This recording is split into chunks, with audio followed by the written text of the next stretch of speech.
Hello everyone, this is Joe from Sound Devices, and today we're going to take a look at how to navigate your recordings using the transport controls on the MixPre series. So all MixPre models have a record, play, and stop button. On the MixPre 3 and 6, those are dedicated buttons. On the MixPre 10, it's all controlled by this joystick here. So we press up to record, we push in towards the unit to stop, and then we push down to play. We can use the left and right toggles to navigate our takes.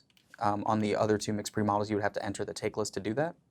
So let's play out a take here. If we push play again on any of the units, we can see that it pauses.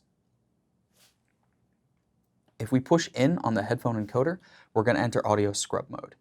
So this is going to let us fast forward or rewind a take.